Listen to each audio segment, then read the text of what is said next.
If you are watching this video, firstly, I thank you for doing so, but I must inform you that this video was started and edited almost 3 years ago. I got about 1 hour into the video with around 4 more segments left to make before a number of reasons made me slowly stop editing the video. I got a little disillusioned with wanting to make league related videos. It was a rather long video that slowly cut my motivation, and a certain game I covered announced its sunsetting. I decided I had gone too far into making this video to simply delete it. But as I look back on the video, I am fully aware now that not only can I not finish the video to the standard I had originally edited it to be, but that I don't actually want to finish this video. There are a number of errors in this video, and I find that a full analysis of a cinematic being this highly edited with the aim of trying to be funny and smart just isn't what I want to make anymore. I will clarify a few of the mistakes I made right now for when you notice them in the video. Twisted Fate's outfit appears to be his traditional outfit, just without the jacket. I made a few minor lore-based mistakes when talking about Misfortune, as well as a few comments about Misfortune's betrayal which I feel are slightly in poor taste. I will explain more about Misfortune at the end of the video. Twisted Fate does in fact need to focus to channel his teleport, but I still stand by my comments about his powers in the video. And a minor detail, there are in fact little wood shards in this shot. Other than those, there may be smaller lore and descriptive details that I got wrong, such as some specific details from the Burning Tides lore, but I still stand by a lot of what I said in the cinematic, such as the tone of the cinematic and the handling of the portrayal of the characters. Other than that, the last 15 minutes of the video was the only part I never got to finish editing back then, so the editing in the last 15 minutes may look more rushed and bare, but as I said, I decided to finish it anyway for the sake of releasing this video. I will explain more at the end of the video, but for now, enjoy the video.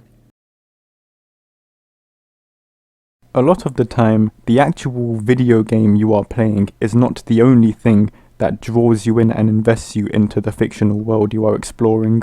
As has been a constant trend for games throughout the years, it is not uncommon for a product to aid its presentation with a captivating thematic visual experience. These can vary from in-game cutscenes to introductory videos, or they can be external and serve as either trailers or as a visual spectacle to showcase the thematic aesthetic the game is attempting to represent. There are often mixed reactions to cinematics, such as when what is shown in the cinematic is not actually replicatable or even mildly representative of what is available within the game, or that the cinematic is of such low quality that in its attempt to aid the game it actually presents as a disservice to the game it's attempting to enhance.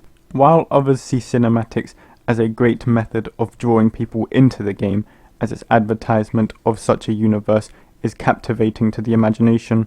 Following this, cinematics allow the creative team new avenues to both deeply enrich the setting, lore and story that they have collectively orchestrated, and to use the characters as their main vehicle to unleash their creative capacities through their actions, attitudes and attributes presented carefully and imaginatively through the cinematic. Some of the best cinematics still leave a shudder down your spine. That first impression always gets you hooked, and revisiting the cinematic anytime always causes you to reminisce. While the enjoyment and value of a game is usually measured by its gameplay, I still recognize the effort and the artistic vision that goes into making a cinematic, and how well the creative team pulls together time and resources to create a simple visual spectacle used for the purposes of both entertaining their audience and enriching their product. And as for the purposes of this series, League of Legends is no exception.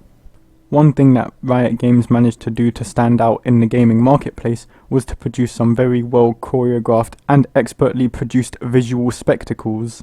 I would easily wager that the cinematics are half of the reason for the game's longevity and for the population of some champions among the player base. Some of these cinematics are fantastic, others not so much. Within this League of Legends cinematic analysis series, I will be analysing and breaking down piece by piece the cinematics that Riot Games has produced for League of Legends. I will have various factors that I will use in my analysis, from the portrayal of the characters respective to their gameplay and lore, to the implications and the ramifications of the cinematic and what it actually means for each character and the setting it lays itself in. And of course, whether or not the cinematic is either fun, engaging or just enjoyable to watch, or if it even makes sense. For the first of my cinematic analysis, this video, I will be analysing the Tales of Runeterra cinematic, Double Cross. I would recommend before watching this video that you first watch the actual cinematic fully yourself, but with all the formalities out of the way, allow me to begin my analysis.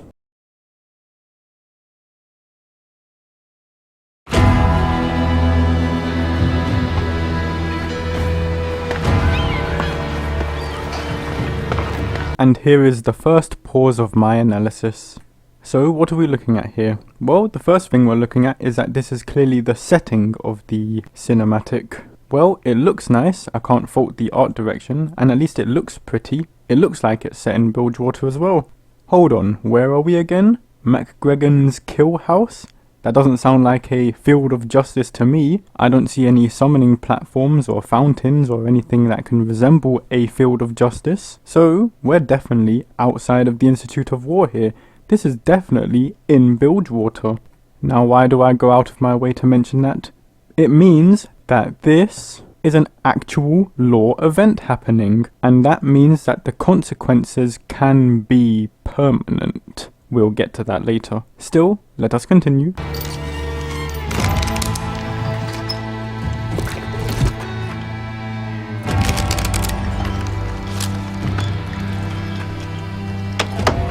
Okay, so far, I like what I'm seeing. The soundtrack is nice and slow, and it's in the minor key with the nice slow guitar sound, really capturing that old aesthetic feel, really making it feel like you're in Bilgewater. They really capture the sounds and the atmosphere really accurately, and also the visuals are nice and grainy. It's got that greyish green sort of airy mist to it. The colour palette is really nice, the lighting, the setting, all the mise-en-scene with the barrels, the hook, the tentacles, even the fish hanging up, which is one thing I really love about Riot and their world building. They really want to show you the atmosphere and show you what the place actually looks and feels like. So just keep that in mind if you think I'm only here just to criticise. Anyway, let's continue.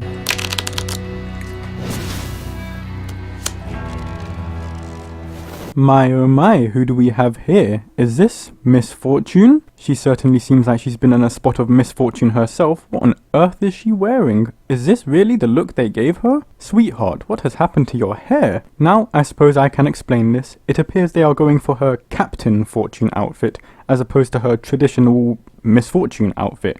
You know, the outfit that Miss Fortune wears? The same outfit that has basically characterized and defined the character of Miss Fortune for, well, her entire existence in the game. The Captain Fortune outfit, which was established as a skin following the Bilgewater update event that happened back in 2015 following Gangplank's rework, to which Miss Fortune became the de facto Queen of Bilgewater and wore this outfit as a signifier of her new Captain Fortune status. Now, lore-themed skins are actually quite good in the game, but considering that they didn't change her base skin model to the Captain Fortune model, it is fair to say that this is more of a following off of the event What If skin.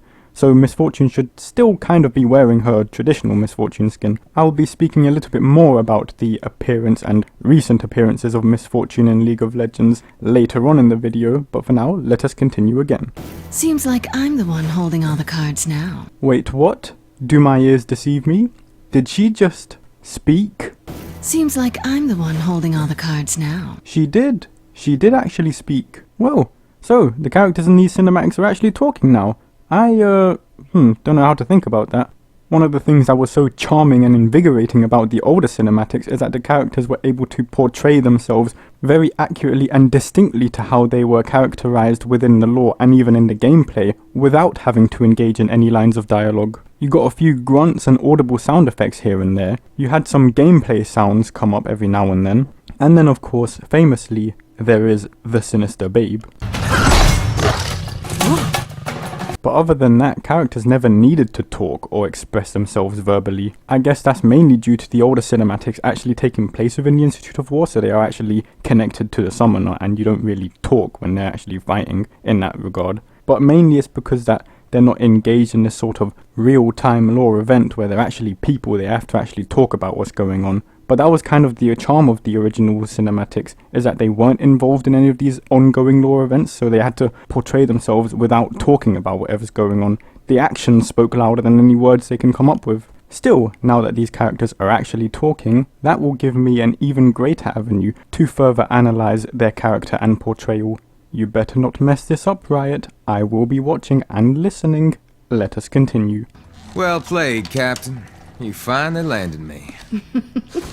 Don't flatter yourself. Well, I'll try not to flatter myself, but who do we see here? This is Twisted Fate. Now, firstly, I'd like to point out that he is wearing his cut purse outfit, it appears. He's got sleeves on in this one. So we have Captain Fortune and Cut Purse Twisted Fate. Let's keep that in mind for a second. Now, Twisted Fate appears to have got himself into a spot of bother here. How did you wind up in this mess, Twisted Fate? Another fling gone wrong? Ever the charmer he is, I guess Evelyn's gonna be a little upset. I guess one woman just isn't enough for him. But what are the details? He's been captured, he's hanging upside down, all his cards are gone, except he has one hidden up his sleeve.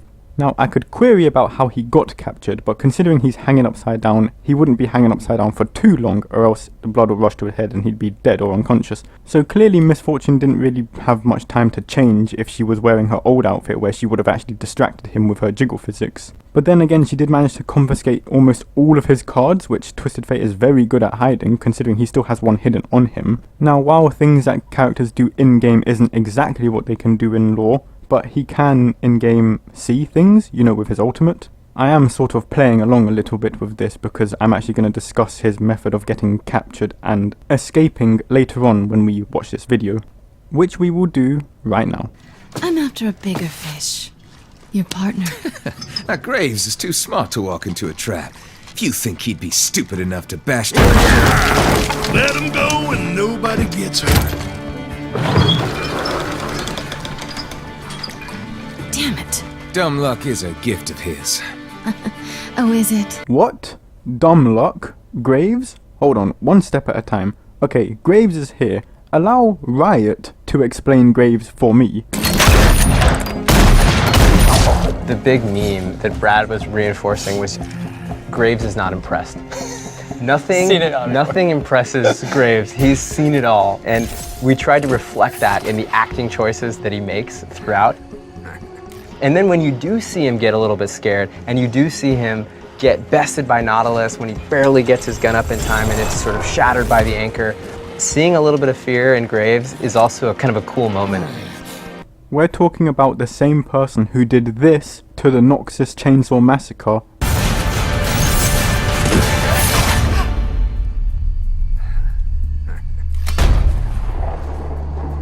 And make it look convincing. Graves is a professional. He is a no-nonsense, serious as it gets outlaw. He's experienced all the tricks of the trade. He knows every sly move that's going to be pulled on him. Like Riot said, he's seen it all and done it all. Now all of a sudden he just bursts into door and struts in like he's some big dumb goon? What on earth are you doing to him, Riot? Hello? And secondly, I said we were going to point this out. Captain Fortune, Cut Purse Twisted Fate, but normal Graves?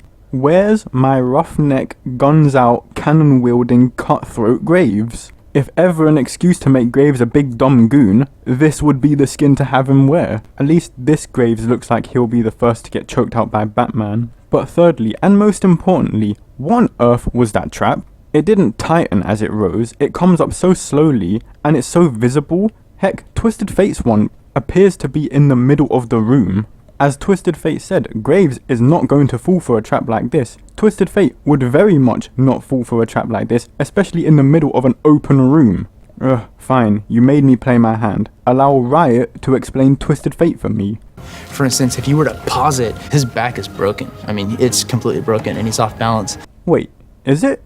His back is completely... Wait, how on earth did... Oh, wait, I guess that explains how he got caught then. Wait, then who broke his... Seems like I'm the one holding all the cards now. Well played, Captain. You finally landed me. Don't flatter yourself. Well, I guess that's another W in Miss Fortune's column. I guess those jiggle physics did come in handy after all. I guess that explains how Twisted Fate got captured. Sorry again, Evelyn. Now, just before we continue, an important detail we must cover. Miss Fortune says she's after Twisted Fate's partner, aka Graves, which means she's intending on capturing both of them, which is an important detail I want you to remember when we come to analysing the later parts of this cinematic. Maybe she'll be looking to add another notch to her bedside by breaking Graves' back as well. Or maybe she wants to break both of their backs at the same time. Who knows? We'll just have to keep watching to find out.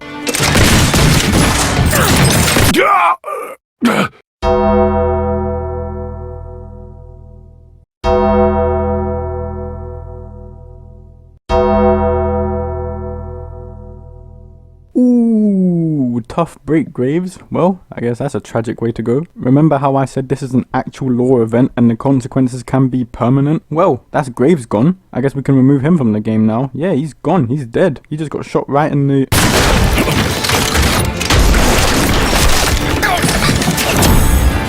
Yeah, you're shocked, but you're nowhere near as shocked as I am. How on earth did you miss? Graves' large frame is standing rock solid in an open doorway. In an open room, you have no obstructions, he's not moving, and you are the legendary bounty hunter Misfortune. It's literally plastered all over your lore that you're a legendary sharpshooter and bounty hunter. Now, Graves has most likely been shot at before, but he's hardly gonna katajutsu his way out of this one. And I'm almost certain that you got your title and skills as a legendary bounty hunter for not missing shots like this. And secondly, do you want him dead or do you want to capture him? I suppose if you're a bounty hunter then either way is possible, but unless there's more reward for keeping them alive than dead, why didn't you shoot Twisted Fate? It's not like Graves knows that Twisted Fate is still alive or anything. Heck, how does Graves even know where Twisted Fate is? Did they plan this in advance? And also, with how slow that trap was moving, do you think it was going to string him up and he was going to drop his gun by any chance? If he was strung up and he was still holding his gun, he's just going to shoot you. Hide behind the door, set up a real trap, have an actual plan for this. Don't play around with Twisted Fate's card. If a big man with a shotgun is going to come in and you can't shoot him for some reason, then you might need a better plan B. Though come to think of it, if this very simple plan managed to work on Twisted Fate and you managed to confiscate nearly every single one of his cards in the process as well, then I guess two of the most street smart, wise, ruffian highwaymen really are a pair of knuckle-dragging double six rolling lottery winners. But the cinematic continues, more is to be revealed.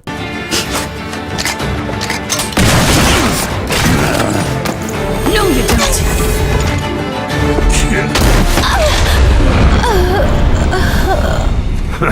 That was only a warning shot.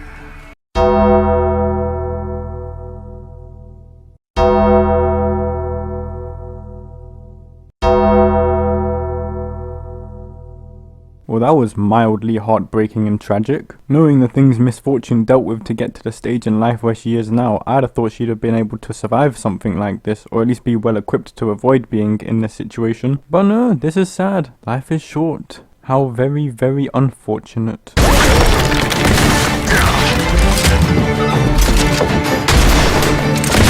Oh no, my mistake! See, I didn't read the fine print on Graves' gun. See, clearly, he has a setting on his gun called Airsoft Mode, where instead of acting like an explosive cannon or a shotgun, it acts like a nearly harmless air rifle, or maybe a BB gun, something that won't do any explosive damage like his shotgun is known to do. And it appears Misfortune's joined in on this trend. Her gun isn't firing miniature cannonballs like it's supposed to do. Have they just quietly agreed to a non-lethal duel? Did Graves understand this when she immediately started shooting at him? Does Misfortune want to kill Graves? I don't understand what is going on between these two right now. Either pack your highly lethal devastation rounds, or just stick to good old fisticuffs. I'm sure either of you can duke it out just fine. And if Misfortune is worried that she might have to get into a physical encounter with someone as big as Graves, maybe you should have thought of a better plan than this useless trap. Anyway, let's continue watching this whole scene, because I want to analyse the whole shooting scene here.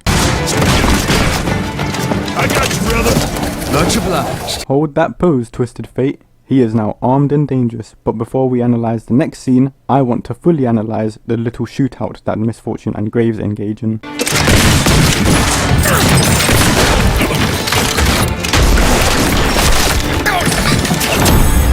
One of the first points of interest I'd like to show is that Misfortune immediately pulls out her gun to take a shot at Graves. It's smart because this is the fastest way she can enact damage on Graves before he has any real time to react. It's also her nod to being a skilled quick drawer, as even in one of her quotes she states it herself. Now, I'm obviously a little harsh on Misfortune for missing an open shot like this where she had the upper hand at the time, but it is highly likely that Graves reacted to the immediate shot that Misfortune tried to take and hid behind the crate that is right next to him, which should be this crate visible in this shot. Before we analyse Graves' counterattack, Misfortune fires 3 shots very quickly while she is moving to a position where she can use a table as cover for herself. In terms of portraying Misfortune in an action-based shootout scenario, I really like the decisions that Riot are making so far in this cinematic. She understands that her opponent is also armed with a deadly ranged weapon, being a very large and powerful shotgun in this case, so she moves immediately to create a versatile form of cover for herself so she can gain any kind of advantage within this shootout. It's a clear nod to having experience within firefights,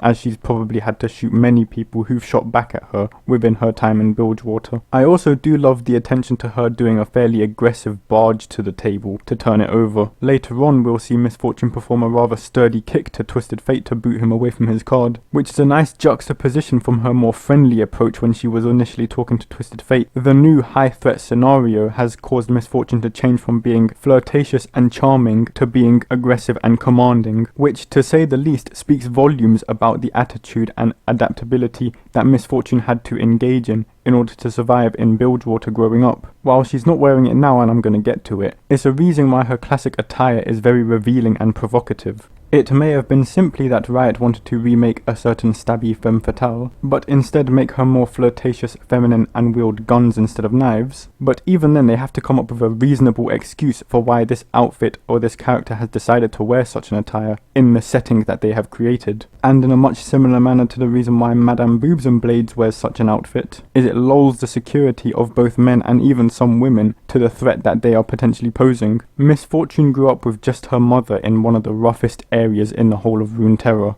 and then when her mother died she had to go out on her own to make her own path for herself. It would be very unwise for a woman of her stature to go up against the men and play by their own rules. And given that part of Miss Fortune's motivation is actually to rid out a lot of the more dishonourable people within Bilgewater, she's hardly going to play by nice rules herself. Given this, she wears a very revealing outfit to show off her body, and she puts on an innocent, charming, feminine moniker to placate to the natural desires of those she is targeting. From there, some accurate shots from her bullets are normally enough to seal the deal. And while in game she is still presented as having this same feminine style to her shooting, there is that rough edge, that thorn to the rose that does get shown when she's actually engaged in a serious encounter with her shooting. This is displayed in-game through her bullet time and some of her normal shooting animations, particularly the critical hit animations, but this cinematic does do a really good job of showing how quickly she can switch to her aggressive mode, especially when the situation calls for it and her feminine charms are no longer going to work. Relaying this back to the cinematic, the second Graves burst in, she doesn't try any of her feminine charms on him, she immediately goes to the shootout. She went from playfully poking Twisted Fate's nose to overturning a table within about 10 seconds,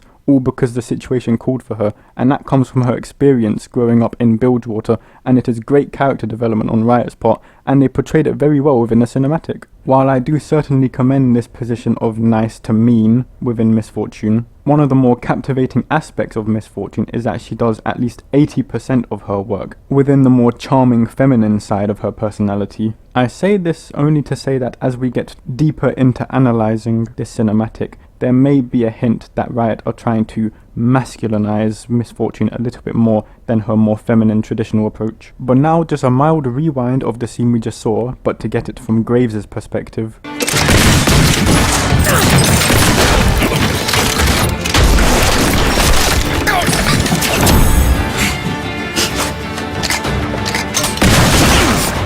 So Graves manages to avoid what should have been an easy shot for Miss Fortune, then secures himself cover behind a box where he can then begin to counterfire. I think it's important to note that Graves can actually engage in counterfire. If Miss Fortune was actually wearing her traditional outfit, Graves will be too busy staring at her jiggle physics to focus on the fight and realise he is getting shot at. But then again, this wouldn't be the first time Graves has been confronted with the jiggle physics of a big titty redhead. He seemed to handle it pretty well back then, so maybe he'll get away with it now. Maybe this persistent sexually restrained trait of Graves is hinting at something. Or maybe it is just as Twisted Fate said and it's just plain dumb luck. But how much of what Graves does in this shootout can we chalk up to dumb luck? Well, in the next scene, from behind the crate, he pulls with what limited vision he has a one-armed effective blind fire at the only cover that Miss Fortune is hiding behind, significantly damaging it in the process. Luckily for Miss Fortune, not harming her in the process, probably because he didn't stick to his explosive rounds this time. But a few things I want to talk about with regards to this scene. particularly with Graves' confidence in one-arming such a large gun and stabilizing it enough to get 2 very accurate shots even though his field of view is severely hindered by the cover. It's a clear display of his strength and dexterity to be able to wield the weapon so effectively and accurately, as he has a very limited field of view, and especially given the fact that most of his body is still behind the cover, so he has to angle his shoulder around in order to shoot accurately. But also the quick and rational decision making, where Graves can effectively and safely dispatch of the only hiding spot that Miss Fortune has available in this location. As an outlaw, ruffian, bounty hunter, mercenary, and just a persistent pest, Graves has shown that he can think one step ahead of the enemy's moves and to draw them out of their strategic plan into his dominion where he has the advantage. Miss Fortune is incapable of removing the very cover that Graves is hiding behind, but Graves is capable of destroying the cover that Miss Fortune utilized, and since Graves' gun is much larger and potentially more damaging, both he and Miss Fortune realized that he would have the advantage in a straight up even matchup. It's why Miss Fortune looks so worried, almost pondering her next move now that her cover is potentially going to be compromised following Graves' assault. Then again, Graves' blind fire did almost hit Twisted Fate and cause him to drop his card. Now I'm guessing that wasn't part of the plan, so maybe Graves is actually just running on blind luck this whole shootout.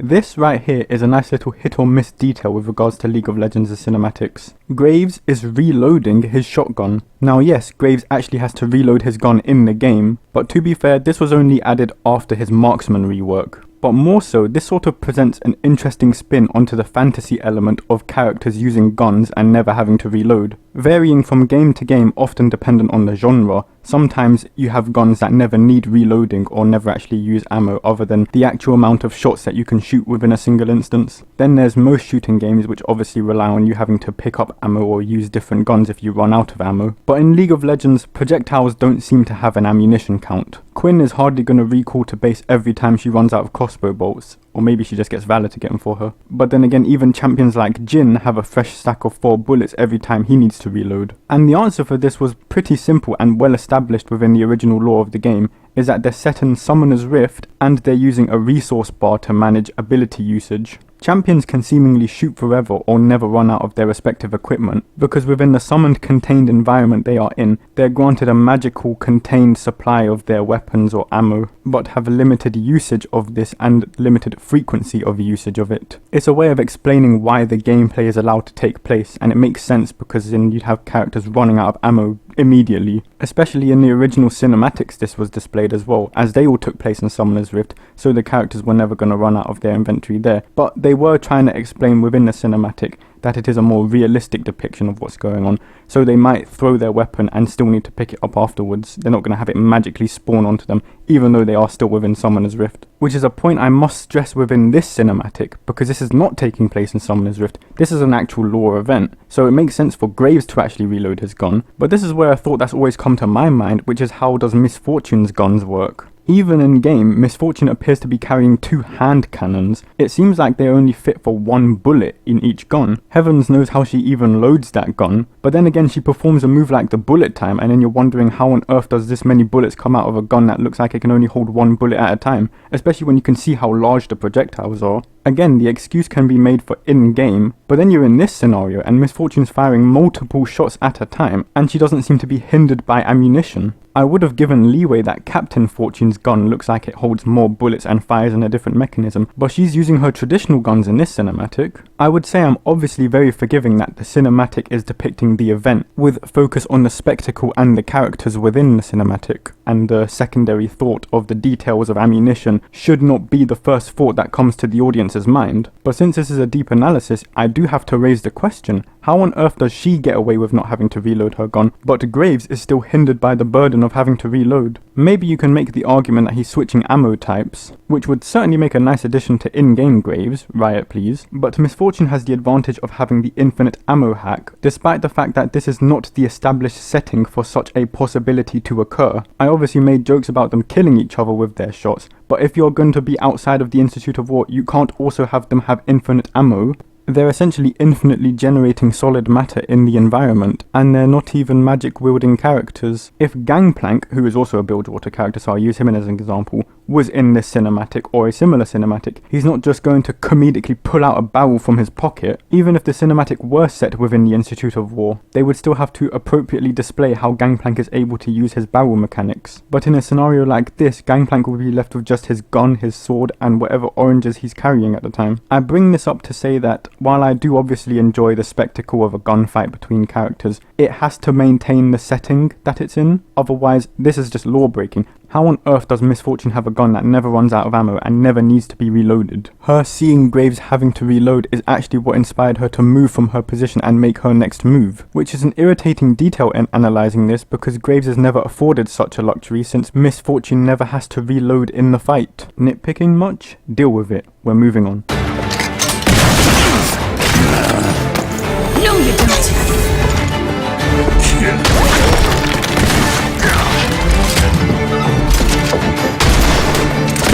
A nice place to stop, and a lot more for me to get to. The first point I'll actually address is Twisted Fate, and I'll address him by saying I'm not going to address him. Reason being is I stopped it earlier when he was armed and dangerous with his card, so I'll address Twisted Fate a little bit more roundaboutly when it gets to his scene. Until then he will be mentioned, but the analysis will be more on Miss Fortune, Graves, and the ensuing gunfight. So in this next scene, Miss Fortune gets to exit her cover and go for Twisted Fate's card out in the open. I already talked about how Miss Fortune being able to exit her cover due to Graves' restriction being that he actually has to reload his gun, so I won't relitigate that point. I will talk about the fact that Twisted Fate is attempting to reach his card, but he can't actually reach it from his position. Now Miss Fortune obviously wants to keep the card away from him, but whatever advantage he was going to have with the card, why didn't he use it earlier? That's a point we'll definitely get to. And the second being that the card glows in close proximity to Twisted Fate. A quick look back at Twisted Fate's powers, and it specifically states how he was given the ability to control magical fields of some kind. It never actually states that it's the actual cards itself that are the influence of whatever his magic is. Unless I'm missing a wall of text that Riot likes to pretend is lore,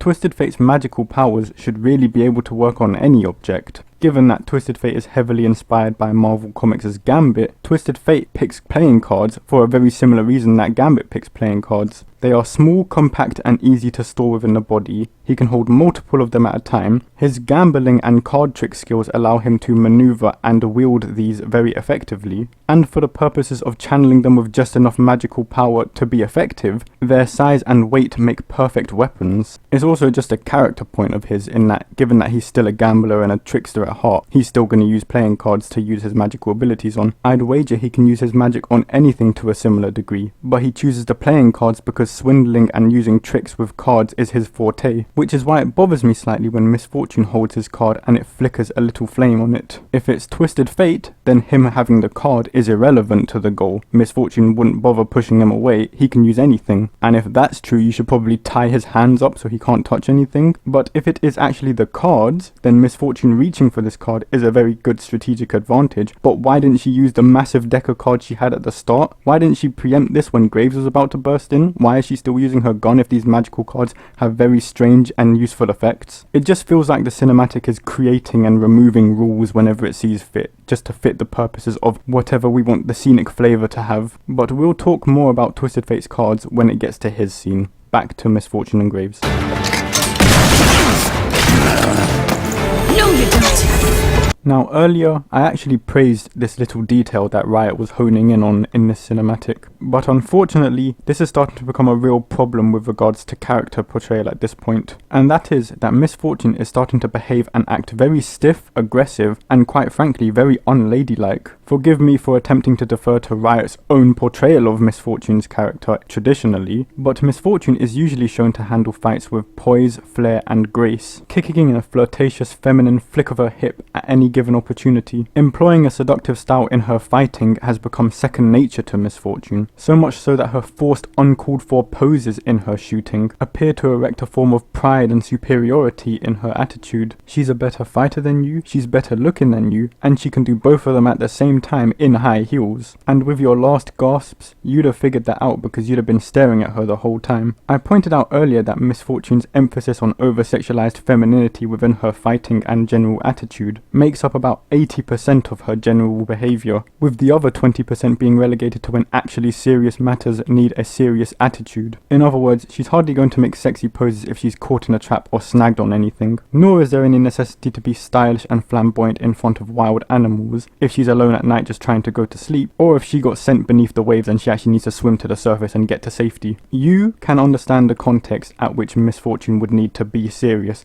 and the context in which she can behave like Miss Fortune, and Riot definitely knows the situation, and this cinematic doesn't fit within that 20% parameter. Analyze Miss Fortune's behavior, movements, mannerisms, and facial expressions throughout this entire cinematic. Only 10% of the time would Miss Fortune's actions actually be regarded as female in one degree or another. She only appears to behave like a female in the relative moments of calm, but throughout the rest of the cinematic, she's almost indistinguishable from a criminal mob boss trying to run away from the police. Her movements are so stiff and her facial expression is always so angry. I said earlier I don't even mind the detail of the kick that she performs. I actually do think it's a nod to Miss Fortune's upbringing and the fact that she has most likely had to employ physical measures in order to escape situations growing up. But there isn't even an attempt on Riot's behalf to even portray any grace or stylish fluidity in any of her movements, from just walking to shooting. I'd have half expected one of the most notable physical actions she performs, being the kick and also the shoulder tackle to the table, to be one of the main action set pieces for Riot to highlight. When Miss Fortune has sole camera on her and the full motion of action is being focused on what she is doing now, that should be the moment where you have her be exaggeratively performative. I do understand that on a deep lore and character analysis of Miss Fortune, she is one of the more physically intimidating female characters in the roster, but her developed feats and attributes didn't come at the expense of her femininity, it came as a result of it. It was her over-sexualized moxie which has allowed Miss Fortune to shore up her weaknesses in a hostile environment, up until the point where she was able to train up enough to overcome those weaknesses and use it to her advantage. It's another reason why the outfit choice bothers me a bit as well. If you are expecting an encounter with people like Graves or Twisted Fate, any outfit you wear is not going to make a difference to the amount of damage that they are going to output. The only reason I can see Miss Fortune wearing her Captain Fortune outfit is for political or diplomatic reasons, if she wants to actually present herself as more formal and respectable, especially among the inhabitants of Bilgewater. She might turn heads with her jiggle physics in a political meeting, but it's hardly going to sway people into believing she's a serious figure. Again, the 80-20 rule holds true with her outfit as well, but in the situation in this cinematic, it wouldn't matter if she's wearing her traditional clothes or if she's dressed in full armor. No amount of clothing is going to protect you from Graves' shotgun unless you are Nautilus. Even if there was a possibility of negotiation, you're probably going to have an easier time at seducing a gorilla like Graves with your jiggle physics on, especially given that that's been your champion's gimmick since you were released into the game. I don't say this to suggest that Riot should just turn this cinematic into a Miss Fortune catwalk, but I am suggesting that the deliberate masculinization of her behavior, mannerisms and actions within the cinematic is very much devolved from her already established character, and I believe does an absolute disservice to Miss Fortune's portrayal. Imagine if this was your first cinematic watching in League of Legends, and this was the first time you'd ever seen Miss Fortune. If you read about her after this, or saw her in game, you'd think they're completely different characters. I'd certainly love to see a cinematic where Miss Fortune's placed in an action set piece, but I'd also like her to behave like Miss Fortune while doing so. So far, not very impressed with the portrayal of Miss Fortune, but I suppose there's still much more to talk about with this cinematic, so let's continue.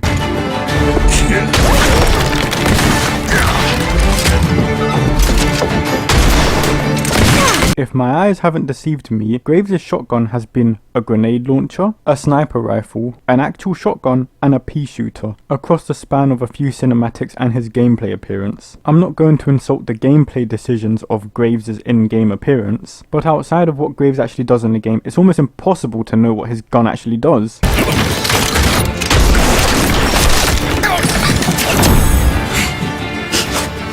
Here we see Graves' shotgun blow 2 holes into the table that Miss Fortune is hiding behind. Given the immense power of the shots of the shotgun and its ability to blow the table apart like that, I'm surprised he didn't just shoot the middle and blow her to pieces, but that's for the purposes of we can't kill anybody in this cinematic. But then in this next scene, he makes such a single precise shot with his shotgun to only shoot near Miss Fortune's hand to deter her from picking up the card. Either he switched to sniper rifle rounds here when he reloaded his gun, or this is just straight up inconsistent, because that shotgun would have blown Miss Fortune to pieces and the ground beneath her. All the shot did was make a small crack in the ground. It even fired a single bullet. Am I to be convinced that those same bullets were the ones that tore the table apart? I suppose there is a difference between the durability of wood and concrete, but when he shot the table it blew a large chunk of it, it wasn't just a small hole. So you can maybe excuse the power of his shotgun in these two instances, but next he moves around from his cover, fires a shot, and it just does absolutely nothing. He just fired air. I tried slowing the clip right down to see if you can notice any of the damage or even the bullet that flies out from it, and it seems like this spark here might be the bullet, or it might just be a spark that flies as the result of the gun being fired. Now Miss Fortune does duck, but that might just be as a result of the gun being pointed in her direction and the loud sound it made, because I don't see any bullet flying out of that gun, nor do I see it hitting any of the wood behind her, which if we're being consistent you'd notice it would do damage to it. Now this will be a whole different cinematic if Graves was using his A New Dawn shotgun, but Graves isn't the only person with an illogical gun, barring Miss Fortune's infinite ammo. Let's continue playing and I'll show you what I mean.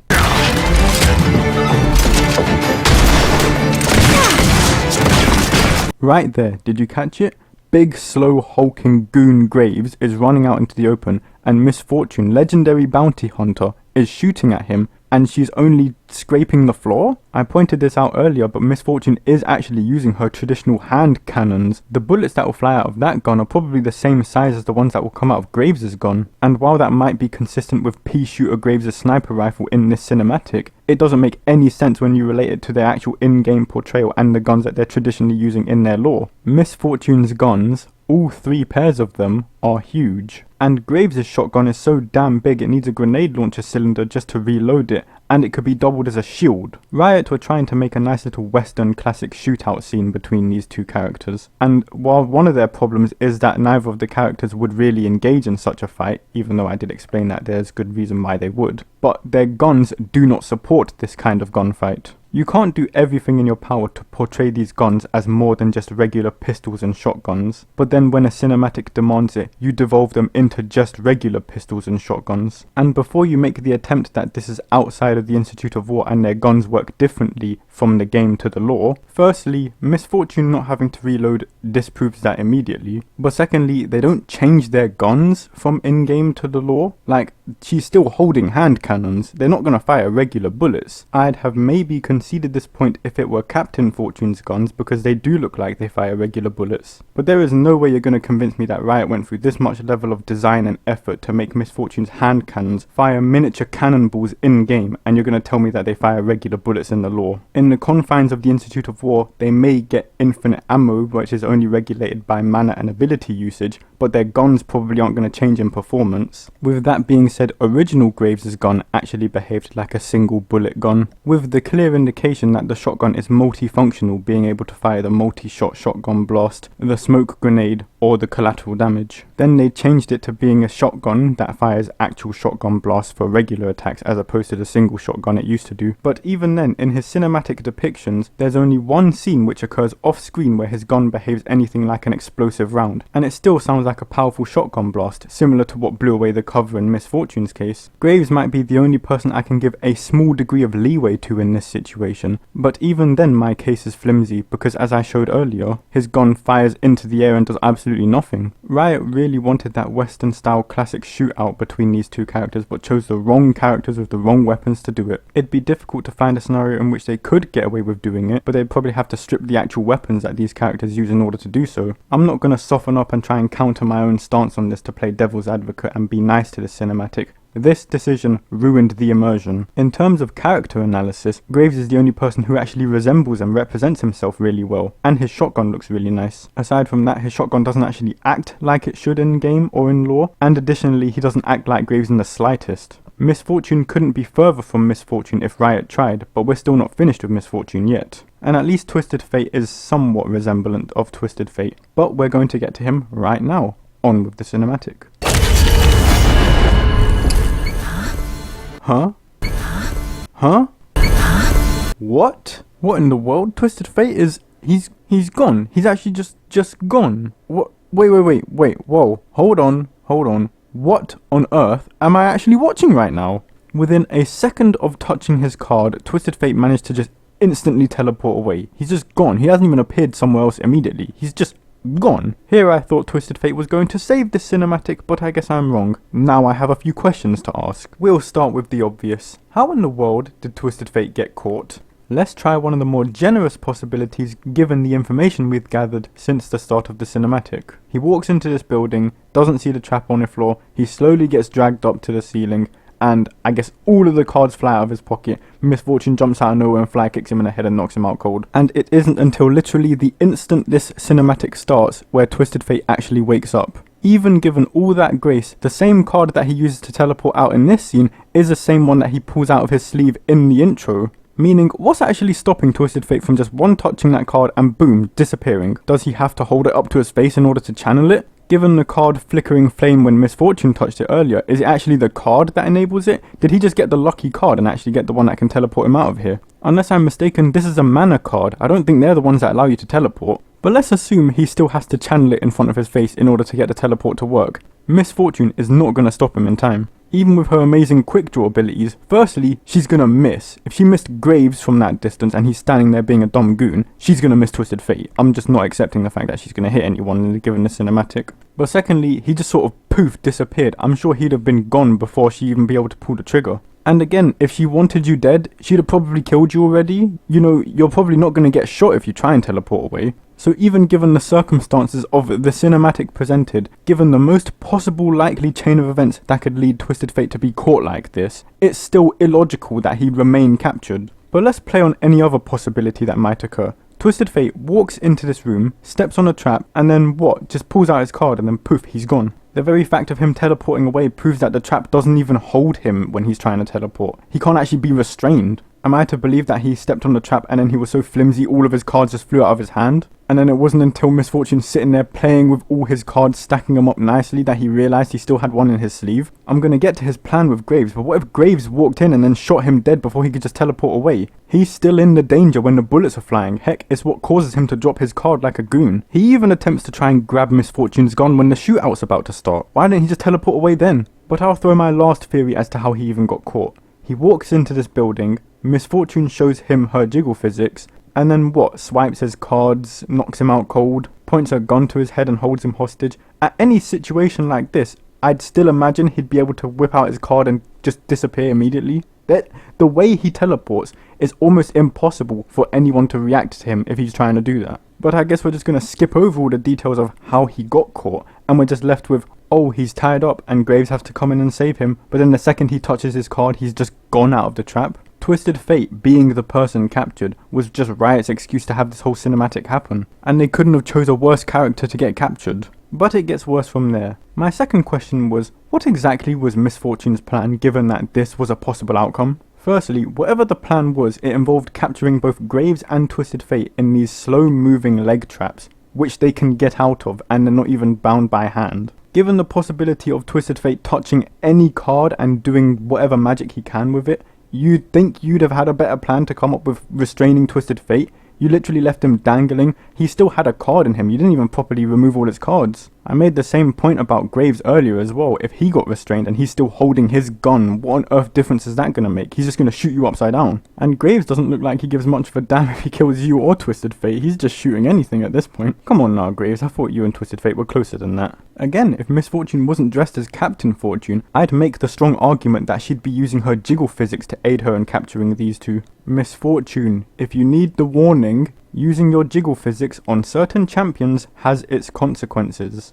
Using it on Jarvan has a chance of spawning a dragon. Using it on Garen can spawn the Noxus Blade with all the rage. And using it on Twisted Fate has a high chance of spawning Evelyn, which, if we had Evelyn going after Miss Fortune, that's a cinematic I'd want to see, but it'd probably have to be age verified. Instead it had the strange luck of spawning Graves. That's a strange turn of events. I wonder what Riot's going to do with that. But a little later on into the cinematic, we're actually going to find out another part of Miss Fortune's plan. We're not going to get to that right now, but just to continue on with Miss Fortune's plan right now, her entire plan seems completely gated on just complete blind luck. And Twisted Fate said Graves is lucky. The fact that Twisted Fate even got caught, the fact that Graves or Twisted Fate or Miss Fortune didn't end up getting shot dead, or the fact that the events even panned out as they did. It seems like everyone involved has an equally stupid plan of action, and then once it immediately fails, they all just wing it. Instead of playing with Twisted Fate's cards, breaking his back, and then poking his nose, why don't you properly tie him up or restrain him, or at least set a real trap for Graves if you're expecting him? Or, leading into what's going to be my third question, why don't you use Twisted Fate's cards to your advantage? You have virtually all of them, and it flicked flame, you can clearly use it, I'm guessing.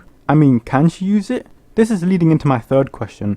What exactly are Twisted Fate's powers, or what are his cards' powers? Again, a brief look at the lore says it's Twisted Fate who controls the magic. The cards are kind of just the vector, the vessel for where he uses his powers, kind of the gambit theory I explained earlier. And the cinematic kind of proves it when the card is glowing when near Twisted Fate, but then when he's removed from its proximity, it stops glowing. But then that sort of lends itself to the theory that it's also the cards as well, given that this one is blue and apparently allows Twisted Fate to teleport. The one Misfortune picked up earlier flickered a flame of red. And not to spoil it, but there is a later red card which gets used in the cinematic. Meaning, is it actually the specific card that has a certain power to it, and only Twisted Fate can activate it? It's kind of playing on the gimmick of in-game where you can switch between which card you're using to have a different effect. But that was more so you having a choice of effect of what power to infuse the card with. It's not necessarily a card itself that has a certain power, it's Twisted Fate controlling the magic himself. And considering Twisted Fate teleported, that would imply that he used his ultimate, which is Gate, or Destiny, both of them at the same time, where he can essentially use the cards to open up a gateway that allows him to teleport, hence why the cards flew around him, similar to how they do in game. But if that's true, surely he'd also have the sight aspect to it, you know, where Twisted Fate can literally see everyone anywhere on a map. I always thought as a representative feature, this meant Twisted Fate can essentially see through all barriers. He essentially has powers of premonition, he can see what's coming, he can see everything, which adds nicely into the fact that he's a great card master. He's great at gambling, which is why he can always see the future odds, and also plays on the whole folklore of tarot card reading and divination, especially since Twisted Fate's origins are inspired by such folklore, which, if I hope this is true, it better not be true, because he would have seen this whole trap coming. This whole cinematic wouldn't have even happened. He would have known, oh, little lady Misfortune's in there and she wants to nab me and Graves. Oh, dang, she's got her jiggle physics out. Here, better go in there. Another L in the Evelyn column. I can see why she dumped him, but if Twisted Fate can just see her jiggle physics from the future premonition, does he need the real life experience if it's going to get him caught? But assuming he still does have the foresight ability to see what's going to happen, or at least know who's in there and what's potentially going to happen, did he know that he was going to eventually get out the same way? How far exactly does his vision go? The best I can say is that he knew Misfortune was in there, given the information we're going to find out later on. He intended on going in there, but didn't know that there was a trap in there, and he and Graves just winged it from there on. But I've still got an interesting point about his powers. In the cinematic, it's clearly displayed that the card is glowing in proximity to Twisted Fate, but then stops when he's pushed away from it. In game, when you activate the passive effect of his third ability, all the cards are floating around him. Again, the exact powers and abilities from in-game to in-lore may be lost in translation, but I'd imagine that this means he has some proximal control over the cards. He doesn't even really have to touch them. Heck, even in all of his splash arts, all the cards are seen floating around him. Except, ironically, in a few of them, including Cutthroat Twisted Fate, which maybe that's the reason he can't do it here. Regardless, that was probably more of a stylistic choice as opposed to a he can't use his powers of this skin. Which means if this is true, he didn't even have to touch the card in order to just maybe whip it to his hand and then teleport away. He maybe didn't even have to touch it to teleport away. Surely he could just spawn the cards around him and just teleport away. When he grabbed the card and used it to teleport, multiple cards that weren't there before appeared. You know, does he actually use a card specifically when using his ultimate to teleport away? And again, does it have to be a specific card? Does it have to be the exact one he got? Because then that's very, very lucky.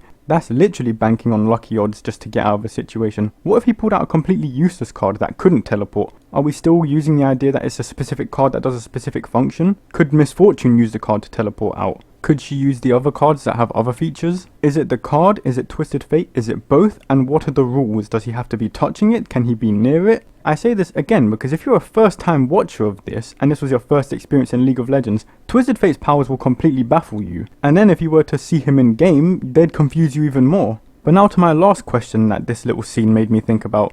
Graves bursts in, says, Let him go and nobody gets hurt. proceeds to start firing his heavy pea shooter everywhere, but then flings the card to Twisted Fate knowing what it will do. So my question is, what What exactly was Graves' plan in all of this? Was he even aware of any plan? He knows that Twisted Fate can teleport immediately. He knows that Twisted Fate got captured. But even Twisted Fate comments on him just bursting in and not getting trapped as dumb luck, so that clearly wasn't part of the plan. Him shooting to the point where Twisted Fate drops his card clearly wasn't part of the plan. Heck, Twisted Fate just blindly trying to grab Miss Fortune's gun when the shootout starts clearly suggests that there wasn't any forethought that a shootout could possibly occur. Was there a real strategy in this? And if so, why were Twisted Fate and Graves separate to begin with? Now it's really making me question the circumstances at which Twisted Fate got caught. Because if he walked into that building and got caught up on a leg trap, then clearly they're both aware of the same location. Why didn't they enter it together? If Miss Fortune by some miracle managed to capture Twisted Fate outside, drag his unconscious body in here, remove all his cards and then tie him up there, and then proceed to lay out this crap trap for Graves to potentially land in? Going back to question 2, why didn't she have a better plan of restraining either of them? To spoil a little ahead, you are going to find out that both factions actually have plans and aims to achieve in this cinematic.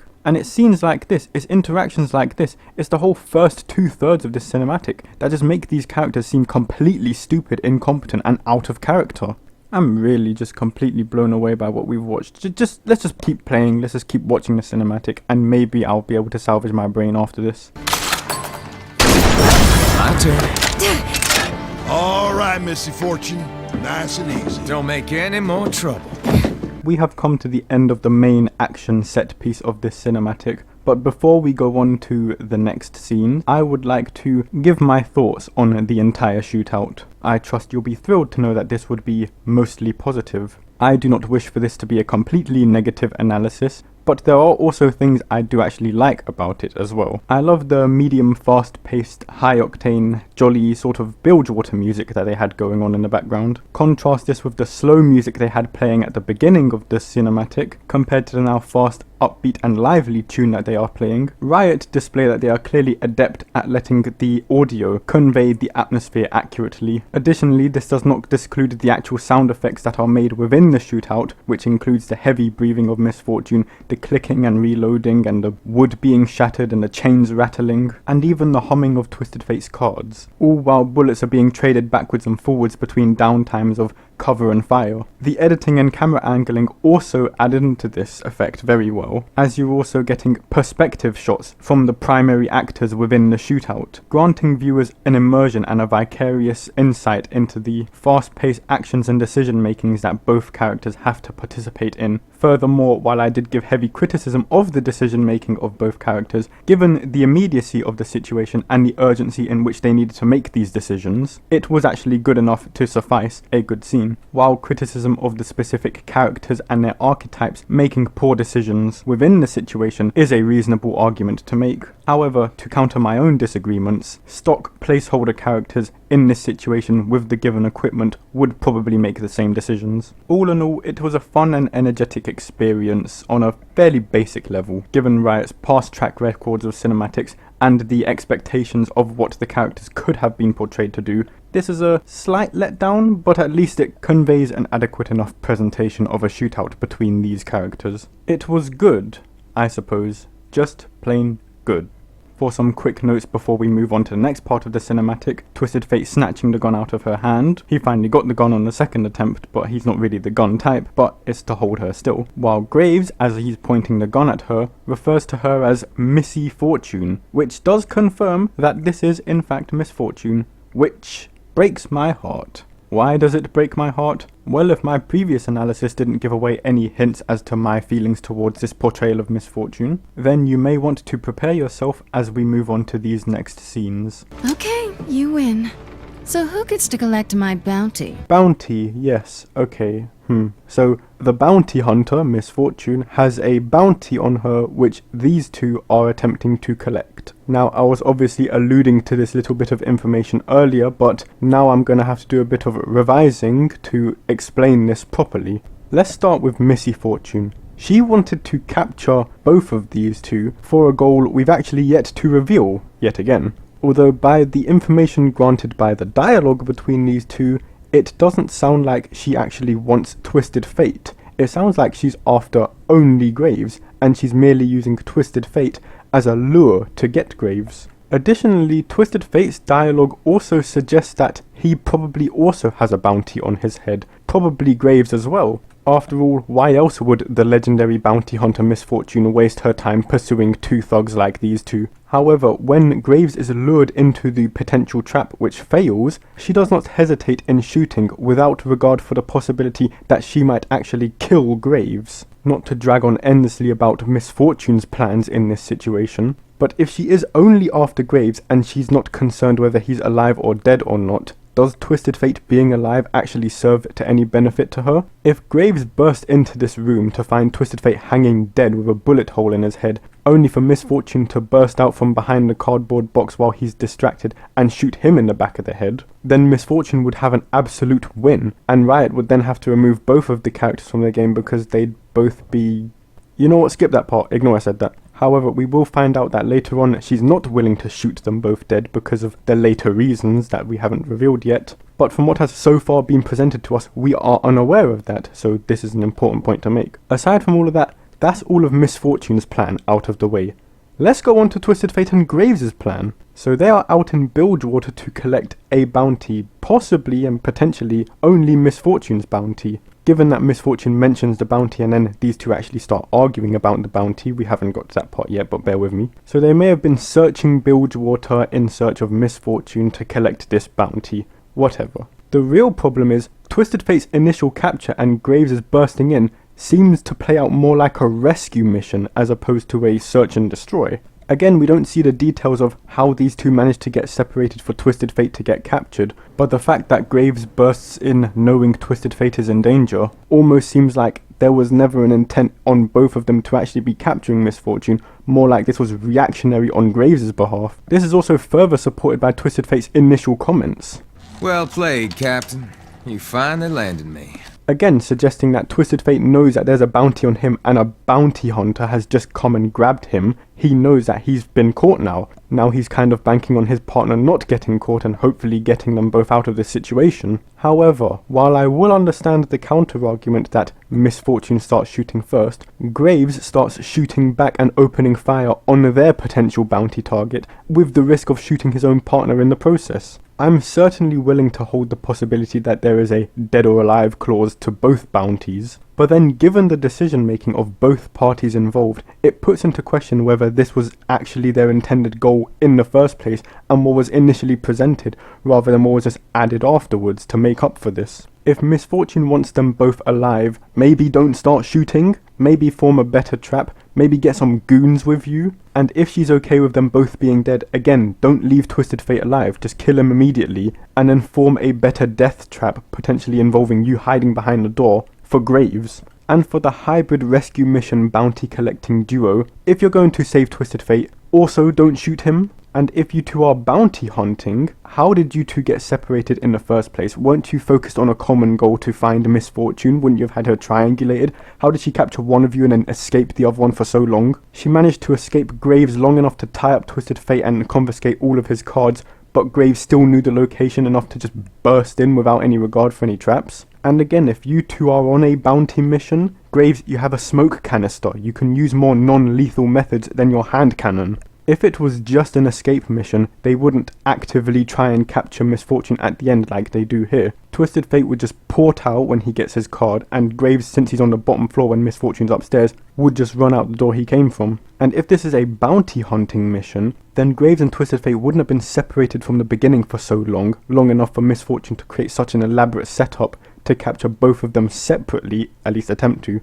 But also Graves wouldn't be so trigger happy, especially with his partner right there. See, now the cinematics actually got me wondering what happened prior to this situation in order to create the circumstances to which these characters now find themselves in. And I'm only creating this elaborate analytical response to this to suggest that Riot's storytelling and portrayal of these characters is severely lacking. They're making clumsy mistakes, a lot of their actions aren't thought through, and it feels like we had two stories meshed together halfway through in order to create this elaborate chain of events. Riot wanted an initial rescue mission for Graves and Twisted Fate to embark on, but then wanted them to stick around long enough for them to get captured again for the rest of the story to take place, so they altered their motivations midway to make them now the bounty hunters. And if you break it down like that, and flip this cinematic between two motivational paths, between Twisted Fate and Graves being the rescue party and Misfortune being the aggressor, and then you flip it to Misfortune being the defending party, with Graves and Twisted Fate now being the aggressors, you can see almost halfway where the two stories would align, but in this single cinematic,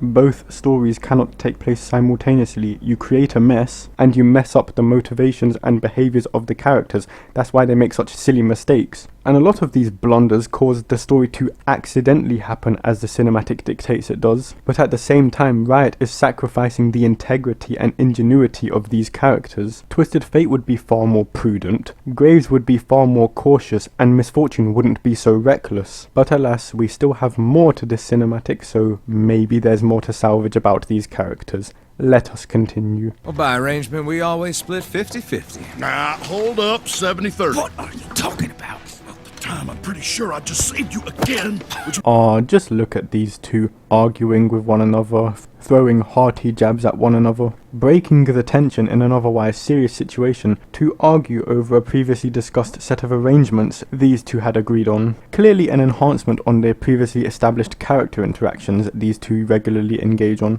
It's always nice for cinematics and external media to keep the characters behaving as they would, and while such a goonish and shallow-minded reaction to a serious situation such as this one is usually relegated to minor characters or the lesser unnamed fodder, but these are two well-established champions within League of Legends, so there must be some precedent behind these two breaking such an important situation apart to argue like they're some married couple. In fact, are Graves and Twisted Fate a couple? It would certainly do wonders in explaining the sudden irrational behaviour these two just seem to engage in, while also enhancing and further developing the dynamics of these two characters, by accurately portraying the vision and personality of the characters that the creators had initially intended to. Hey, well, would you look at that? It turns out there is in fact a lore story which effectively sanctifies and canonizes the romantic, their words not mine, couple of Graves and Twisted Fate. I must say, I do very much like this. Short, interactive, character-focused in-universe stories designed solely for the purposes of character development and to further tie in the reactions of the champions to the in-universe events and their relationships to one another. Riot have never engaged in such expansive and detailed lore building to their setting before. I wonder where on earth they came up with this idea. Regardless, since the character decisions of these two is of direct consequence of the impact and conclusion of this lore story, I think it will be safe to say, in the service of analysing the cinematic more accurately, we should take a read of this lore story. The story is called The Boys and Bomolini. I believe the B is silent. Now, I've read through this myself and I'll show some excerpts on the screen, and I must say this is pure fantastic work. There's moments of back and forth witty banter between these two, talking about their past endeavours and the theatrical roles that these two would theoretically take up within their endeavours. We have a lot of good cop, bad cop situations between these two. One of them's usually trying to be level-headed, the other one's sort of instigating and escalating the situation. They frequently break out into these argumentative dialecticals, hence why it's portrayed so well in the cinematic. The chemistry is so apparent within these two that even one of their old acquaintances blatantly reads out to their colleagues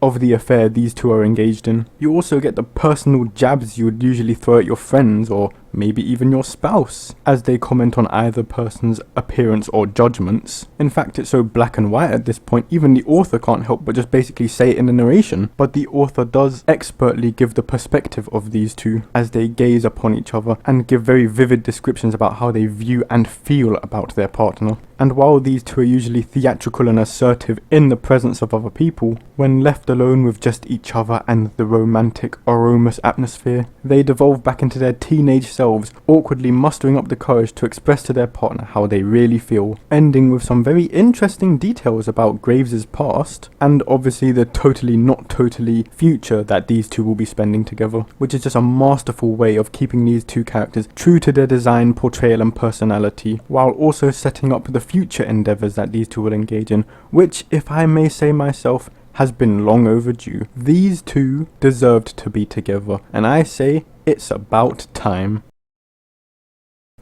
Now, a few points throughout this video. You may have noticed that Evelyn has been name dropped every now and then, even making a few appearances, mainly in reference to Twisted Fate. Now, why on earth would I keep bringing up Evelyn? Why is she so important to Twisted Fate? Well now, If you would allow me to explain, it all starts with a few short lore stories that took place within the Journals of Justice. I mentioned it in a previous video, but if you don't know, the Journals of Justice are the original lore stories that created and drove forth the setting that the characters and the game takes place in. The Journals of Justice was essentially the ongoing lore since the start of League of Legends, whereby, aside from the small lore text embedded in the character's lore, is where the actual lore of the game and the character development took place. You had the actual game League of Legends, which took place in Summoner's Rift in the Institute of War, which established what, where, why and how the gameplay takes place. You had the world, Runeterra, you had the individual lore of the characters that explained why they're here and what they are doing here, and then you had the Journals of Justice, which documented and gave a chronological sense of the actual greater world and ramifications that was going on in this fictional universe. To put it short, League of Legends' lore starts with the Journals of Justice. How about we take a look at the first edition of the Journals of Justice to see what it's on about. The first entry is essentially introducing what the Journals of Justice is, a little editorial page talking about the lore going on in League of Legends. They're basically introducing what the Journals of Justice is, which also establishes that these lore stories happening in the Journals of Justices are in-universe and actually happening. The next establishes some setting and talks about it from the perspective of the writers of the journal who are associated with the Institute of War and why this further ties with their goals. These are basically here to give further background to why the Institute of War is here in the first place. The next is a start of a lore story, which is basically one of the ongoing main stories of the Institute of War and League of Legends. A lot of the later stories tied to this one are heavily influential in introducing characters and setting up the stakes to which the characters are actually in the game for. It's great at building up the moving parts of the world and how the champions themselves are directly involved in this, while also developing the characters' motivations and allegiances going forward. You could effectively call this the main story of League of Legends if we're being fair, and if there's any reason if you want to read it, I definitely recommend reading it for the sake of Katarina insulting and threatening everyone and everything she comes across. The next is a segment about an item, an in-game feature and its association with the world and why it's there. Champions do often get mentioned in these segments, often just talking about the functionality of their abilities, but these are mainly here to explain why features in the game are there and why they matter, because you know, Riot, explaining why your game is actually happening and the details surrounding it, Riot, are actually important for understanding why the details of the game happen as they do. Riot. And the next one is the first segment where they isolate the characters from the main story or the game, where they talk about and document the champions in their day-to-day lives. To rephrase it, this is the first lore story which is focused solely on champion character development. It is stories like these where we actually learn the ins and outs of the champions and how they act of their own accord within the world, not influenced by the overarching events of the quote-unquote main story, while also not fully focusing on their motivations within the Institute of War. Like the lore story of Graves and Twisted Fate that we just went over, this is solely a character-focused lore story, and given that this is the first edition of the Journals of Justice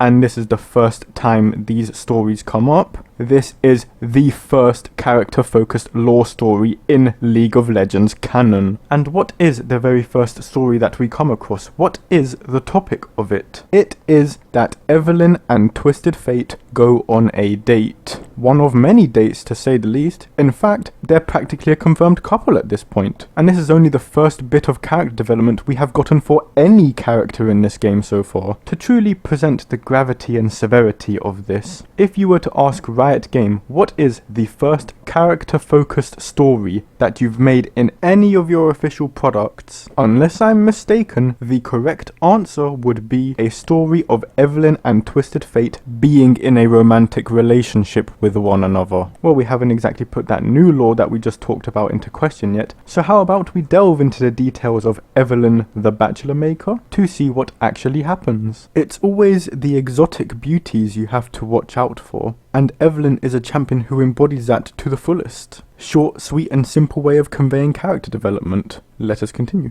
Many men have fallen prey to her allure, or simply fallen prey. Perhaps the most recent and unbelievable was that gypsy rogue, the huckster they call Twisted Fate. sounding more like Twisted Fate is a victim in this. Perhaps we're going to get the reveal that Twisted Fate isn't attracted to women. The pair was first romantically linked earlier this year, and there we have it, the first line in the second paragraph of the first character-focused lore story, and we've revealed the first romantic couple in League of Legends. Pair and romantically. Their words, not mine, pretty blatantly describes what's going on here. That's not to mention the many occasions this reporter has found them out for a quiet night together. But it appears that the pair does not see eye to eye. This is it, people. This is where we find out Twisted Fate's true lustful desires. Our time is present, but it is nothing serious. Nothing lasts forever.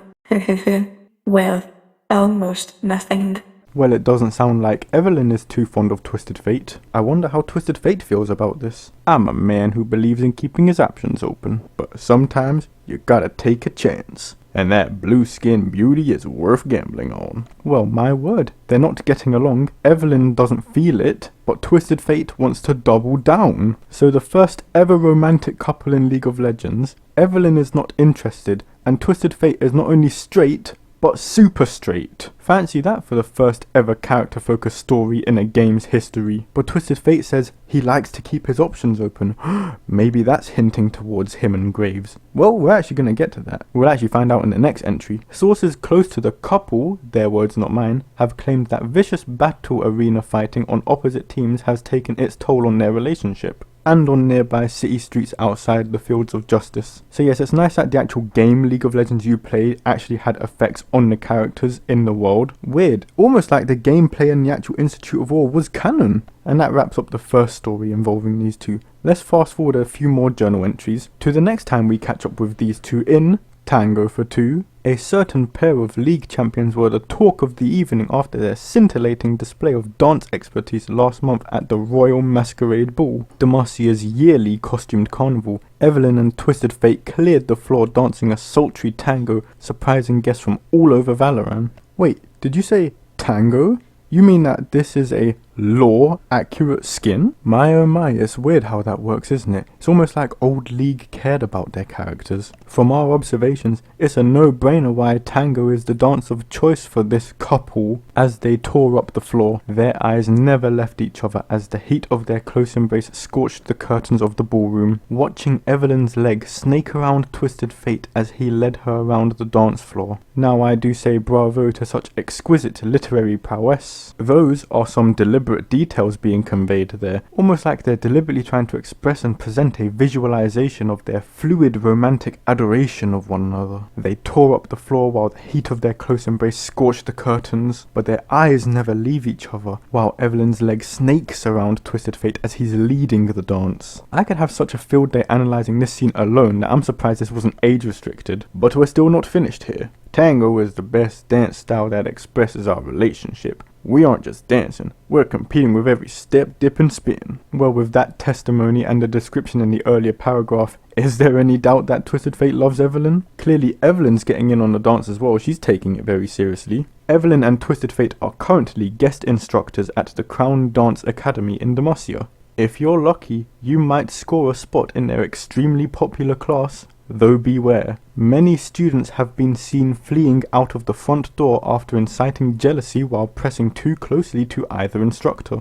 Okay, so not only are they so adept at dancing with one another, which means they've probably been practicing and doing this for a very long time and have gotten very comfortable in each other's presence, that they've been allowed to instruct others in how to dance like this, but both of them also chase out anyone who gets too comfortable with their partner. In other words, not only is Evelyn chasing out any woman who tries to get close to Twisted Fate, but Twisted Fate is also chasing away any man who's trying to get to Evelyn. He's mate guarding. They are both so romantically attached to one another that Twisted Fate is turning hostile in the presence of other men trying to get to his woman. I emphasize this because Twisted Fate is normally a very passive, sly, in and out without a fight sort of person. Temperamentally, he's not a physically hostile and aggressive threat. Yet the sight of even the possibility of another man getting close to his woman is driving him to violence. Contrast that to the attitude of Evelyn, who they've already made very clear is an aggressive, hostile monster. But hey, maybe there's some people who might try and spin this into an excuse as to why he likes Graves. Whatever. Now we'll move on to what I believe is the last entry in this little saga, and that is A Cruel Twist of Fate. The relationship of the blue-skinned beauty Evelyn and the gypsy rogue Twisted Fate has certainly had its share of ups and downs.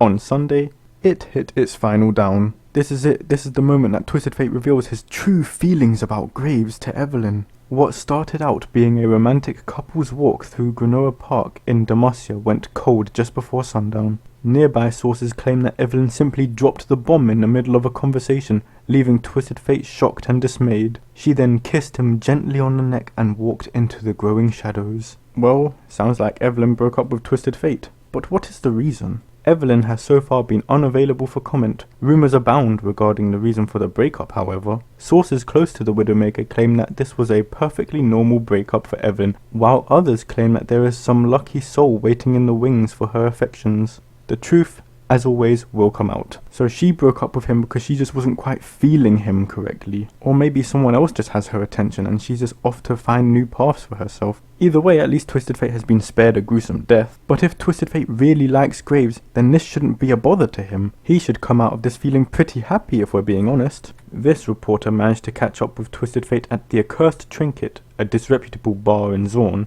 While it seemed that Twisted Fate was open for the idea of an interview, particularly in exchange for help with his bar tab, the champion was unable to form coherent sentences. It seems that this reporter caught him long after many drinks had been downed, after what sounded like a heartfelt expression of loss. Although he could have just as easily been asking for help to the bathroom, he passed out, fell off his stool, and flatulated loudly. It's this reporter's opinion that he is not taking the breakup well. Could this traumatic experience be the catalyst that drives Twisted Fate to turn to the other team? Or is the copious indulgence of alcohol just there to numb the pain? A futile attempt to shield himself from the screaming agony going on in his own head, dealing with the harsh reality that the woman he loved broke his heart. This is the kind of lore, character development, and world building that the old lore provided for us. 3 short stories, and what we got here was infinitely more rich and vibrant than any of the pathetic excuses for lore stories we get now. And to top it all off, all of this occurred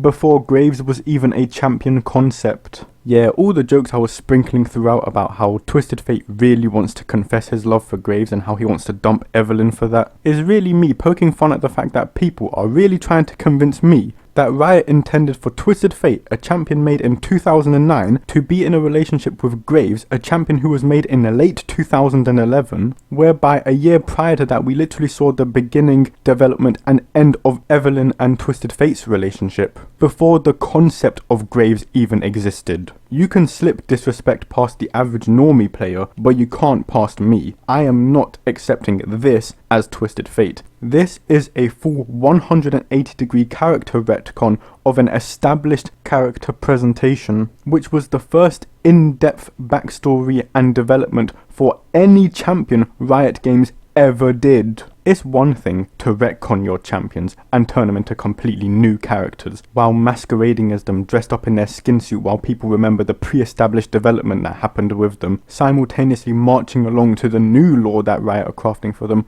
while also pretending that the prior development that they've retconned out of existence still apply when referring to the character. But Riot Games retconned and removed the first canonical relationship in League of Legends history, in Riot Games history. Literally the first champion character development any character got within the entire roster was Twisted Fate, and they established he's a playboy heartthrob romantic. And just so I keep us back on topic, the reason I'm talking about all of this in regards to the cinematic analysis is that this new reinterpretation of Twisted Fate is bleeding into his character. Look at the way he's acting, look at the way he's fumbling around like some goon, making silly mistakes, getting himself caught like this. The aptly named A Twist of Fate cinematic did a perfect job of capturing the true Twisted Fate, and he didn't even have to say a word. Whereas this Twisted Fate is going off the new retconned lore, which means it's not even the same character anymore. I feel as though at this point I'd prefer you simply kill off Twisted Fate, since what I bear witness happening to this character is what I can only describe as a fate worse than death. And speaking of death, I haven't exactly addressed the second party in this little duet. What about Graves? Surely he is still motivated by his undying affection towards Twisted Fate.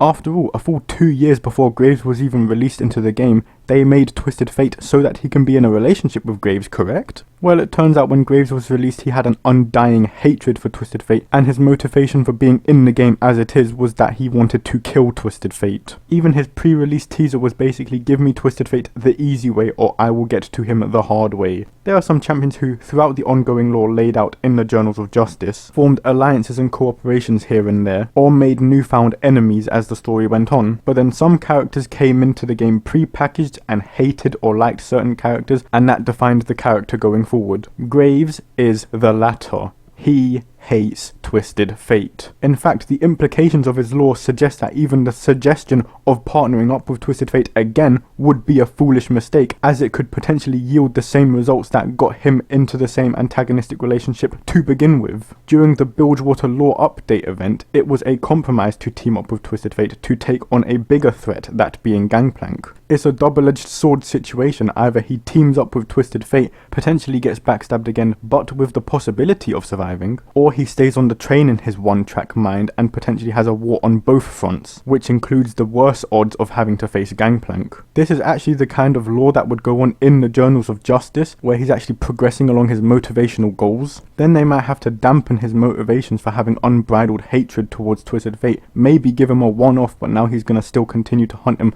after giving him a head start, with the possibility that he might warm back up to a partnership again, but he still has to keep in mind the fact that Twisted Fate is one to betray him and has done so before for his own gain. This would make great character development, as all the parties involved are making rational decisions based on self-preservation and the furthering of their desired goals. But no, we skipped hundreds of miles of potential character development, and we just decided, hey, not only did Graves get over his absolute hatred of Twisted Fate, but now they actually love each other? Are the problems with Riot's lore for League of Legends and the character arcs that they're embarking on starting to seep in yet? Again, one of the issues I have with the cinematics is that if this is one of your first times viewing League of Legends or any of its content, you would assume these two are partners and friends from the jump, and that this is one of their little common arguments that they have, just being buddies infuriated with a certain situation but friends nonetheless. You would have absolutely no idea that one of these characters was only introduced into the game for the sole reason that he was hell-bent on killing the other. But Riot's lore writers, the normies who watch this,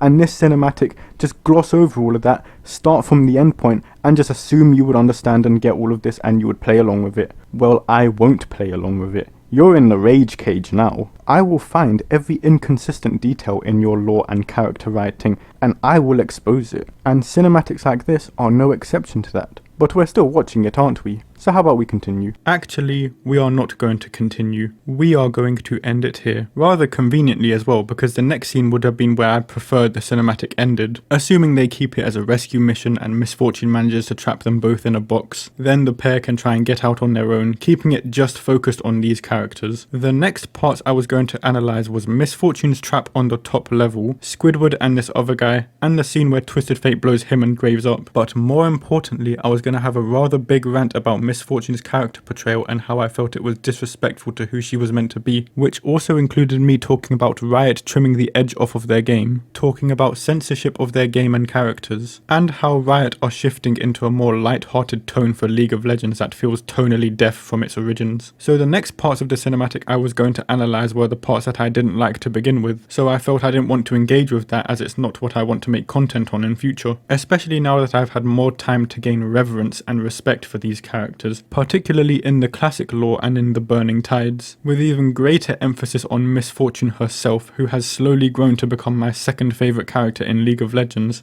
I'll let you guess who my first is. I wouldn't want to make a character analysis on a champion I like in a cinematic that I don't like. I would rather make a more respectful and focused character analysis solely on Misfortune, talking about the journey of this character, the design they went for her, how the Burning Tides respects her classic lore and even enhances it to a great degree. I really liked how the Burning Tides captured that moral grey area between all the characters, how they're all in it for themselves. It felt like a real reflection and snapshot of classic League, where there aren't any heroes or villains. Legends, where it was grounded to the characters and their motivations for being in the game. No large-scale events, no needless mysticism in between, no trying to make the lore and characters deeper than they needed to be, just the things that makes every champion special in their own unique way. It's why I couldn't continue making this video, because I'd find myself talking about things that I fundamentally find alien to League of Legends. But back to the actual video. If you made it this far, then I thank you for watching this far, and I do apologize for the state of the video you just had to watch. I had to honor the younger me from 3 years ago that made this video to begin with. Even if it was highly unfocused, heavily edited, and desperately attention seeking, I still have to honor my younger wishes. Like I said, not the kind of content I want to make in future, but I had to finish this one off. If you liked this video, or if you didn't like this video, then please do tell me. I'm welcome to any kind of opinion on it. If my kind of content interested you, then please like, share, and subscribe, all of the good stuff that people like doing on YouTube. But with all of that said, to anyone who watched this far, and to myself 3 years younger, I say unto thee, tally ho.